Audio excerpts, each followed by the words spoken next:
اعلی حضرت مفتی اعظم حجت الاسلام بریلی تجھے سلام۔ بسم اللہ الرحمن الرحیم۔ فصل المامور به نوعان مطلق عن الوقت و مقید به۔ ما قبل میں آپ نے امر کی تعریف کو ملاحظہ کیا۔ یہاں سے مصنف علیہ الرحمہ جس چیز کا حکم دیا جائے اس کو کہا جاتا ہے مامور بھی۔ جس کا حکم دیا جائے اس کو کیا کہتے ہیں؟ مامور بھی۔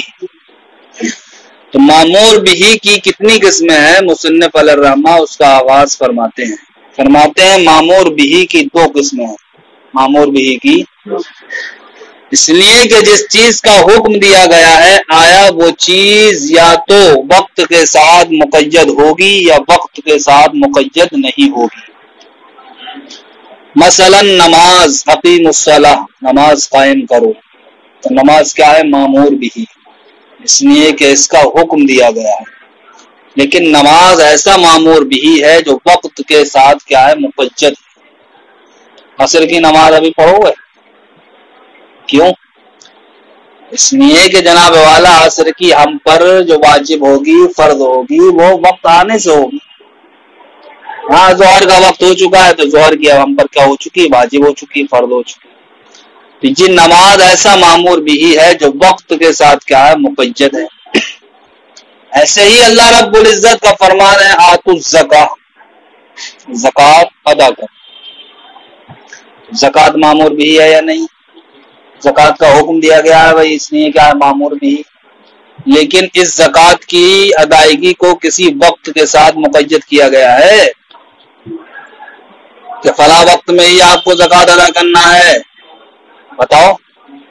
تو زکوٰۃ ایسا مامور بھی ہوا جناب والا کہ جس کو وقت کے ساتھ مقید نہیں کیا گیا ہے۔ تو پتہ چلا مامور بھی دو طرح کے ہوتے ہیں، ایک وہ مامور بھی جس کو وقت کے ساتھ مقید کیا جاتا ہے، اور دوسرا وہ مامور بھی جو وقت کے ساتھ مقید نہیں ہوتا۔ تو وہ مامور بھی جو وقت کے ساتھ مقید ہوتا ہے اس کو کہا جاتا ہے مقید بالوقت، اور وہ مامور بھی جو وقت کے ساتھ مقید نہیں ہوتا اس کو کہا جاتا ہے مطلق عن الوقت۔ کیا کہا جاتا ہے؟ تو مامور بھی کی دو قسمیں آپ کے سامنے آئی، ایک قسم کا نام کیا ہے؟ مطلق عن الوقت، اور دوسری قسم کا نام کیا ہے؟ مقید بالوقت۔ فرماتے ہیں المامور بھی نوعان، مامور بھی کی دو قسمیں ہیں، مطلق عن الوقت، ان میں سے ایک قسم کا نام ہے مطلق عن الوقت، وہ مقید بھی، اور دوسری قسم کا نام ہے مقید بالوقت۔ یہ بات سمجھ میں آ گئی بھائی؟ اب فرماتے ہیں کہ مامور بھی کی جو پہلی قسم ہے مطلق عن الوقت، اس کا حکم کیا ہے؟ مطلق عن الوقت کا حکم کیا ہے؟ یعنی ایسا مامور بھی جو وقت کے ساتھ مقید نہیں ہے اس کا حکم کیا ہے؟ فرماتے ہیں مصنف علیہ الرحمہ ایسا مامور بھی جو وقت کے ساتھ مقید نہیں ہے بلکہ وقت سے کیا ہے؟ وہ مطلق ہے، مطلق۔ تو اس کا حکم یہ ہے کہ وہ تراخی کے ساتھ اس کی ادائیگی کیا ہے؟ واجب ہو۔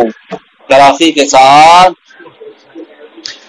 اتنی تراخی کہ انسان اپنی عمر میں اس کو ادا کر دے، اتنی تراخی کہ انسان عمر میں اس کو ادا کر دے۔ اگر عمر میں ادا نہ کر سکا تو اب جناب والا وہ کیا ہوگا؟ گناہگار ہوگا۔ بہرحال مطلق عن الوقت کا حکم نکل کے یہ آیا کہ مطلق عن الوقت کا حکم یہ ہے کہ اس کی ادائیگی تراخی کے ساتھ کیا ہے؟ جائز ہے۔ اس کی ادائیگی یعنی کہ فوراً اس کی ادائیگی واجب نہیں ہے، بلکہ انسان اپنی عمر میں جب چاہے اس کو ادا کرے تو وہ ادا ہی کہلائے گی، قضا نہیں کہلائے گی۔ وہ ادا ہی کہلائے گی، قضا نہیں کہلائے گی۔ ہاں جناب والا اتنی تاخیر کہ جناب والا وہ اپنی عمر میں اس کو ادا ہی نہ کر سکا، اب یہ تاخیر اس کے لیے کیا ہو جائے گی؟ باعث گناہ ہو جائے گی۔ کیا ہو جائے گی؟ یہی وجہ ہے جناب والا کسی انسان پر اگر زکوٰۃ واجب ہوئی، کیا ہو گئی؟ تو چونکہ زکوٰۃ کا معاملہ ایسا ہے جو وقت کے ساتھ مقید نہیں ہے، اب انسان تاخیر کرتا رہا یہاں تک کہ اپنے عمر کے آخری حصے میں آ گیا، تو اب اس نے تمام زندگی کی زکوٰۃ ایک ساتھ ادا کر دی، تو بتاؤ کیا وہ گناہگار ہوگا یا نہیں؟ گناہگار نہیں ہوگا۔ کیوں؟ اس لیے کہ یہ ایسا مامور بھی ہے جو وقت کے ساتھ مقید نہیں ہے۔ اسی طریقے سے جناب والا اگر کسی انسان نے نماز کو کیا کر دیا؟ قضا کر دیا، اپنے وقت پہ ادا نہیں کیا۔ اب قضا نماز کے لیے جناب والا کیا کوئی وقت مقرر ہے کہ فلاں وقت میں ہی ادا کرو گے، فلاں وقت میں نہیں کرو گے؟ تو قضا نماز کی ادائیگی یہ بھی کیا ہو گئی؟ مطلق عن الوقت ہو گئی یا نہیں ہو گئی؟ قضا نماز کی ادائیگی یہ بھی کیا ہو گئی؟ مطلق عن الوقت۔ تو جب یہ مطلق عن الوقت ہو گئی تو اس کی ادائیگی کا سبب کیا چیز بنے گی صاحب؟ ارے وقت پر جناب والا جو نماز ہم پر واجب ہو رہی تھی وہ تو جناب والا اس کے لیے سبب تھا وقت، یعنی کہ وقت کا وہ جز تھا سبب، جس جز کی وجہ سے ہم پر نماز کیا ہو رہی تھی؟ واجب ہو رہی تھی۔ تو وہ جز بن رہا تھا سبب نماز کے وجوب کا۔ اب جب نماز قضا کے لیے کوئی وقت مقرر نہیں ہے تو اس کے وجوب کا سبب کون سی چیز بنے گی؟ تو فرماتے ہیں اس کے وجوب کا سبب اب پورا وقت بنے گا، وقت کا کوئی ایک حصہ کوئی ایک جز نہیں بنے گا سبب۔ کیا بنے گا؟ اب پورا وقت نماز کا کیا ہوتا ہے؟ کامل ہوتا ہے یا ناقص؟ کامل ہوتا ہے۔ تو فرماتے ہیں مصنف علیہ الرحمہ اگر کسی انسان نے قضا نماز کو ناقص وقت میں ادا کرنا چاہا تو بتاؤ وہ ادا ہو جائے گی؟ کیوں؟ اس لیے کہ قضا نماز کی ادائیگی کے لیے سبب تھا کامل وقت، اور کامل وقت کیا ہوتا ہے؟ کامل ہوتا ہے، ناقص نہیں ہوتا ہے۔ لہذا اب اس پر قضا نماز کی ادائیگی جو واجب ہوئی ہے وہ کامل طور پر واجب ہوئی ہے، لہذا اب اس کو کامل وقت میں ادا کیا جائے۔ اب اگر اس نے جناب والا سورج طلوع ہونے کے وقت جو وقت ناقص ہے، سمجھے، زوال کے وقت جو وقت ناقص ہے، یا جناب والا غروب آفتاب کے وقت جو وقت ناقص ہے، اگر کسی قضا نماز کو ادا کرنا چاہے تو بتاؤ وہ ادا ہو جائے گی؟ نہیں ہوگی، اس لیے کہ اس پر کامل طور پر واجب ہوئی تھی، اب کامل وقت میں ہی اس کو ادا کرے گا تو ادا ہوگی۔ بات سمجھ میں آ گئی بھائی؟ دیکھو وحکم المطلق، مطلق کا حکم یہ ہے کہ ان یکون الاداء واجبا علی التراخی، کہ ادا جناب والا تراخی کے ساتھ واجب ہو، بشرطی، شرط کے ساتھ کہ اللہ یفوتہ فی العمر، کہ عمر میں وہ جناب والا مامور بھی فوت نہ ہونے پائے، اگر عمر میں فوت ہو گیا تو اب وہ گناہگار ہوگا۔ وعلی ھذا، اسی بنیاد پر یعنی کہ مطلق عن الوقت کا جو حکم بیان کیا کہ تراخی کے ساتھ اس کو ادا کرنا کیا ہے؟ جائز ہے، تو امام محمد رحمۃ اللہ تعالی علیہ نے جامع کبیر میں چند مسائل اس قاعدے کے تحت متفرع فرمائے۔ فرماتے ہیں لو نظر ان یعتکف شہرا لہ ان یعتکف ای شہر شاء، اگر کسی انسان نے یہ نظر مانی کہ وہ ایک مہینے کا اعتکاف کرے گا، اعتکاف، تو اب دیکھو یہ نظر اس کی مطلق ہے یا مقید ہے؟ بتاؤ۔ ارے اس نے کہا ایک مہینے کا میں کیا اعتکاف کروں گا، یہ نہیں کہا میں فلاں مہینے میں اعتکاف کروں گا، سمجھ گئے؟ تو امام محمد فرماتے ہیں جب یہ مطلق ہے تو لہو، اب اس کے لیے جائز ہے کہ ان یعتکف ای شہر، کہ وہ کسی بھی مہینے میں جس مہینے میں چاہے وہ اعتکاف کر لے، جائز و درست ہوگا، گناہگار نہیں ہوگا۔ اسی طریقے سے اگر کسی انسان نے نظر مان لی کہ ان یصوم شہرا، کہ وہ ایک مہینے کے روزہ رکھے گا، لہو ان یصوم ای شہر شاء، تو اب اس کے لیے جائز ہے کہ وہ کسی بھی مہینے میں روزہ رکھ سکتا ہے، گناہگار نہیں ہوگا۔ وفی الزکاۃ وصدقۃ الفطر والعشر، فرماتے ہیں زکوٰۃ، صدقہ فطر اور عشر یہ بھی جناب والا ایسے مامور بھی ہیں جو مقید بالوقت نہیں ہے۔ ان تینوں کے تعلق سے مذہب معلوم یہ ہے کہ انہ لا یصیر بالتاخیر مفرطا، ان کی بھی ادائیگی میں اگر کسی انسان نے تاخیر کر دی تو تاخیر کرنے کی وجہ سے وہ گناہگار نہیں ہوگا۔ کیوں نہیں ہوگا؟ مفرطا معنی گناہگار نہیں ہوگا۔ کیوں نہیں ہوگا؟ اس لیے نہیں ہوگا کہ جناب والا اگر زکوٰۃ کی ادائیگی میں تاخیر کی وجہ سے انسان گناہگار ہوتا، ٹھیک، تو اب اگر مال نصاب اس کے پاس سے ہلاک ہو جائے، مال نصاب، زکوٰۃ واجب کیوں ہوتی؟ مال نصاب کی وجہ سے، اب اس نے تاخیر کی جناب والا کہ زکوٰۃ ادا ہی نہ کر سکا، اب ایسا زمانہ آیا اس پر کہ اس کا مال نصاب ہی ہلاک ہو گیا، مال نصاب کیا ہو گیا؟ ہلاک ہو گیا تو اب بتاؤ اس پر جو پہلے سے زکوٰۃ واجب ہو چکی تھی کیا اس زکوٰۃ کی ادائیگی اس کے ذمہ باقی رہے گی یا نہیں رہے گی؟ بتاؤ. نہیں باقی رہے گی، ثابت ہو جائے گی، اس لیے کہ مال نصاب کیا ہو گیا؟ ہلاک ہو گیا. اسی مال نصاب کی وجہ سے اس پر کیا تھی؟ زکوٰۃ واجب ہوئی تھی. تو اب مال نصاب کی ہلاک ہونے کی صورت میں زکوٰۃ کا اس کے ذمے سے ثابت ہو جانا یہ اس بات کی دلیل ہے کہ زکوٰۃ کی ادائیگی میں اگر کسی انسان نے تاخیر کی تو وہ گناہگار نہیں ہوگا. اگر گناہگار ہوتا تو پھر زکوٰۃ مال نصاب کے ہلاک ہونے کی صورت میں اس کے ذمے سے ثابت نہیں ہونا چاہیے تھی، حالانکہ ذمے سے ثابت ہو رہی ہے. اب پتہ چلا کہ زکوٰۃ کی ادائیگی میں اگر کسی انسان نے تاخیر کر دی، تاخیر کرنے کی وجہ سے وہ انسان گناہگار نہیں ہوگا. فَإِنَّهُ لَوْ هَلَكَ النِّصَابُ، اس لیے کہ اگر نصاب کسی کے پاس سے ہلاک ہو گیا، سقط الواجب، تو اس کے ذمے میں جو زکوٰۃ واجب ہوئی تھی وہ واجب بھی ثابت ہو جائے گا. اچھا صاحب ایک مسئلہ اور متفرع فرماتے ہیں. وہ مسئلہ یہ ہے کہ کسی انسان نے قسم کھا کر کے توڑ دی تو وہ کیا کہلاتا ہے؟ حانث کہلاتا ہے. اور اس کا کفارہ کیا ہے؟ اللہ رب العزت قرآن مقدس میں ارشاد فرماتا ہے لا یؤاخذکم اللہ باللغو فی ایمانکم ولکن یؤاخذکم بما عقدتم الایمان فکفارته اطعام 10 مساکین من اوسط ما تطعمون اہلیکم او کسوتهم او تحریر رقبہ. آگے فرماتا فمن لم یجد فصیام ثلاثه ایام، فصیام ثلاثه ایام. یعنی پہلے جو کفارے کی صورتیں بیان کی ان کا تعلق مال سے ہے، ان کا تعلق مال سے ہے. کیا تھی پہلے کفارے کی صورت؟ کفارت و اطعام 10 مساکین، 10 مسکینوں کو کیا کرے؟ وہ کھانا کھلائے. اور آگے او کسوتہم، یا پھر ان کو کیا کرے؟ وہ کپڑا پہنائے. او تحریر رقبہ، یا پھر کیا کرے؟ غلام کو آزاد کرے. یہ تینوں ہی چیزیں پیسوں کے قبیل سے ہیں یا نہیں؟ مال کے قبیل سے ہیں یا نہیں؟ ان تینوں میں سے کچھ نہ ہو تو شریعت فرماتی ہے فمن لم یجد فصیام 3 ایام. جو انسان مذکورہ چیزوں میں سے کسی چیز کو نہ پائے تو اب وہ 3 روزے رکھے.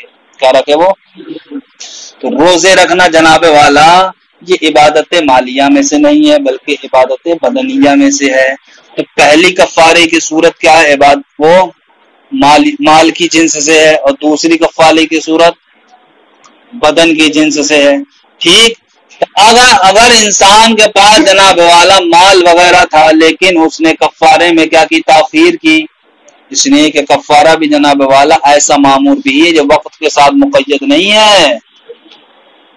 تو اب وہ تاخیر کرتا رہا لیکن وہ پہلے تو کیا تھا؟ مالدار تھا. سمجھ گئے؟ تو اس پر کہے گا کفارہ لازم تھا، مال کے ذریعے سے کفارہ ادا کرے. لیکن جناب والا ایک وقت ایسا ہے کہ وہ فقیر ہو گیا، سیٹ پکڑ بن گئے وہ. سمجھ گئے؟ اب کائے سے وہ ادا کرے گا کفارہ؟ مال تو چلا گیا صاحب. اب کفارہ وہ روزے کے ذریعے سے ادا کرے گا. سمجھ گئے؟ اور وہ انسان گناہگار بھی نہیں ہوگا. اس لیے گناہگار نہیں ہوگا کہ کفارے کی ادائیگی بھی جناب والا یہ مطلق عن الوقت کے قبیل سے، اور اس کا حکم بھی ہم نے یہ پڑھا ہے کہ اس کی ادا تاخیر کے ساتھ بھی کیا جائز ہے. اب جائز ہے تو اب وہ انسان کفارے مال کے ذریعے سے جو اس نے کفارہ ادا نہیں کیا اس کی ادائیگی کی وجہ سے وہ گناہگار نہیں ہوگا، بلکہ اب اس پر روزے کے ذریعے سے کفارے کی ادائیگی لازم ہوگی. اب وہ روزے کے ذریعے سے کفارے کی ادائیگی کرے گا اور وہ انسان گناہگار نہیں ہوگا. فرماتے ہیں وعلیٰ اسی بنیاد پر یاد رکھنا اچھا حکم مطلق عن الوقت کا حکم یاد رکھو گے اور یہ مثالیں انہی پر متفرق کرتے چلے جاؤ. لا یجوز جائز نہیں ہے قضاء الصلاۃ وہ والحانث اذا ذهب ماله، اور حانث یعنی کہ جس نے قسم کھا کر کے توڑ دی جب اس کا مال چلا گیا، وصار فقیرا اور وہ کیا ہوگا؟ سیٹ پکڑ دیں ہوگا. کفر بالصوم تو وہ کیا کرے؟ روزے کے ذریعے سے کفارہ ادا کرے، گناہگار نہیں ہوگا وہ. وعلى ایسی بنیاد پر لا يجوز قضاء الصلاۃ فی الاوقات المکروہہ کہ نماز کی قضا اوقات مکروہہ میں جائز نہیں. یہ پہلی بتا دیا میں نے تمہیں کیوں؟ لأنه لما وجب مطلقا، اس لیے کہ جب قضا نماز ہم پر واجب ہوئی کس اعتبار سے؟ مطلق عن الوقت کے اعتبار سے. تو وجب کاملن، تو اب وہ کامل طور پر کیا ہوگی؟ واجب ہوگی. فلا یخرج عن العہدۃ باداء ناقص، لہذا اب ہم اس کو اوقات مکروہہ میں ادا کریں گے تو یہ ادائیگی کیا ہوگی؟ ناقص ہوگی. تو جو چیز ہمارے ذمے میں کامل ہے، کامل طور پر ادا کریں گے تبھی تو ادائیگی ہوگی. لہذا اب ناقص وقت میں ہم ادا کریں گے تو ہم ذمے سے بری نہیں ہوں گے. فلا یخرج عن العہدۃ باداء ناقص، لہذا اوقات مکروہہ میں ادا کرنے کی وجہ سے ہم ذمے سے نہیں نکلے. لیکن اب آپ سوال کر سکتے ہو کہ آج کی عصر کی نماز غروب آفتاب کے وقت کیوں پڑھ سکتے ہیں؟ پھر فرماتے ہیں اس لیے پڑھیں گے کہ آج کے غروب بے آفتاب کے وقت عصر کی نماز جو واجب ہو رہی ہے وہ کس سبب سے ہو رہی ہے بتاؤ؟ ارے وقت ناقص یہ سبب بنے گا اس عصر کی نماز کے وجوب کا. اس لیے کہ نماز عصر کا وقت شروع ہوا صاحب تو پہلا جز یہ بن گیا سبب نماز کے وجوب کا. نہیں ادا کی تو اب دوسرا جز بنے گا، نہیں ادا کی تیسرا جز بنے گا، نہیں ادا کی 50واں جز بنے گا. ٹھیک ایسے کرتے کرتے وقت ناقص لے آیا وہ. تو اب اس کے نماز عصر کا وجوب کا سبب وقت ناقص ہی تو بنے گا. تو اب وقت ناقص کی وجہ سے اس پر نماز عصر آج کی ناقص ہی واجب ہوئی تھی، تو اب وقت مکروہ میں ادا کرنے کی وجہ سے نماز ناقص ہی تو رہے گی. تو اب جیسی واجب ہوئی تھی ویسی تو ادا کر رہا ہے. اس لیے آج کی عصر کی نماز وقت مکروہ میں وقت ناقص میں کیا ہوگی؟ جائز ہوگی. یعنی کہ یہاں پر اور دوسرے وقت مت اٹھا لیو، بلکہ آج کی عصر کی نماز آج کے عصر کے وقت ناقص میں ادا کرنا جائز ہے. صرف عصر میں فَيَجُوزُ الْعَصْرُ، تو عصر جائز ہے عند الاحمرار، کائے کے وقت سورج کے سرخ ہو جانے کے وقت ادا کے طور پر، قضا کے طور پر نہیں. وَلَا يَجُوزُ قَضَاءً، اور قضا جائز نہیں. ابھی آپ نے پڑھا کہ صاحب مطلق عن الوقت کا حکم کیا ہے؟ تاخیر کے ساتھ بھی اس کی ادائیگی کیا ہے؟ جائز ہے. لیکن امام کرخی فرماتے ہیں کہ وہ مامور بھی جو مطلق عن الوقت ہے اس کا حکم یہ ہے کہ علی الفور اس کی ادائیگی واجب ہے. کیا؟ علی الفور، یعنی فوراً اس کی ادائیگی واجب ہے. امام کرخی کے نزدیک اگر کسی انسان نے مامور بھی جو مطلق عن الوقت ہے اس کی ادائیگی میں تاخیر کی تو وہ کیا ہوگا؟ گناہگار ہوگا. ہمارے نزدیک گناہگار نہیں ہوگا. لیکن جناب والا یہ تو وجوب کے تعلق سے اختلاف ہوا کہ ادائیگی فوراً واجب ہے یا تراخی کے ساتھ واجب ہے.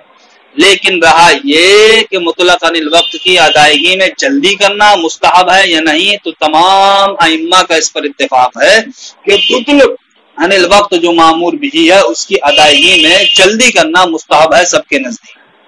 اختلاف کس اعتبار سے ہوا صاحب؟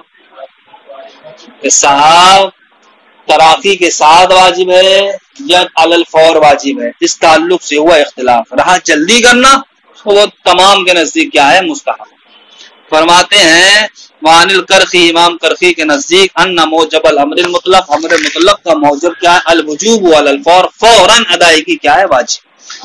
والخلاف معه فی الوجوب، اختلاف جناب والا امام کرخی کے ساتھ قائم ہے وجوب میں ہے، صرف وجوب میں. ولا خلافہ، اور اس بات میں کوئی اختلاف نہیں ہے کہ ان المسارعۃ الی الائتمار، کہ مامور بھی کو بجا لانے میں جلدی کرنا مندوب الیہا، یہ تمام کے نزدیک کیا ہے؟ مستحب.